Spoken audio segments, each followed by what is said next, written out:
وسوكوبياي family سامبوس جنجا دجال بديارويه inay ku dagaalamaan mashmashka iyo bajiyaha iyo oodkaca iyo leefloofowga iyo shushumowga bay diyaar u yihiin inay ku daqrabaan adna wiilkeedaba soo bandhigta taaganta waliba waa ku taageeraysa xagga hoose soo heeda way qabanaynaay wiilkii baan sii booqday nin madow oo gabigiisuba wada qaflan oo xataa saambuus ganga ka madax banaan oo aan sirin masaxaaf meesh ku dhex jira gacmo madow sana kan xataa saxaaf iska daay Malaysiyan xataa maaha بابا لا سو قشطه ماشيبا سو هذا باللي ادير باشو فول تو فول وان استاقيناي نينكا لو سocdana waxa la yiri waa seki ninka Soomaali star ah soo dhigay seki waxa loo socdaa in xataa YouTube kiisa la jabsado faruhu ka baxay xagaan wareegi sambuskan ka ay dambeeyaan ee maxkamadii hoosos baa loo wadaa baa la yiri wax la shaacinaya male laakiin xogta waan la socon doonaa habi فرانتي بالله حري عربت وحتى الخضوبة قالوا وحتى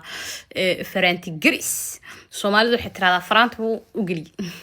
يا ده واحد كلا جرام مني كشكي هبيو ونديتو عيني ياي همبليو وعضو بدن ياشا حاجة نوريجي نينكي إلا أبى الجود جيين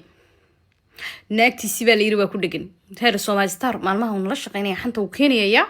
مالمي هرو سحري وحل ده نينكي فنانكي إدلاها اسكول كي ويلكي سمجيو ولا اسكول ولا ملعامد ولا ويلكي بجروك كويستابا هالكا يفدي بيريد دوبر دلالي سيد قاب اسكول له آذن دبكيس يمعنكوا بعصري وربط هاي فدي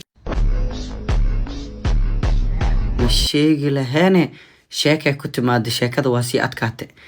عنوغان رضوان الله وحاد شأدنو ما دام الزكي سومالي مقالة صوغلين aniga istaafkeygan ka wataa waay waxa iga qaadi kartiin malan dagaalka diyaar ah unaane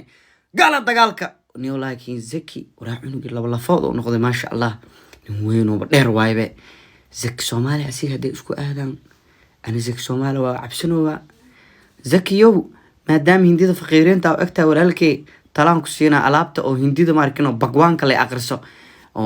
jagan fagan leedeh bas adi خلا بدنو هندي هذا ملاك كدود هني ميري زندقيه كوتش وطاهي له كتورسي ولا لما كوجيليان يا ولا شيء كذا ولا وعدك كل وحي صار صعد إيه وبيجي يا وين وأرتا بطل لك هذا الوجد ناي قعن قرم السلتيك دون أنا وشو جينا ولا ليه لو وحنا نقصد الدجيب ولا نقصد الدجيه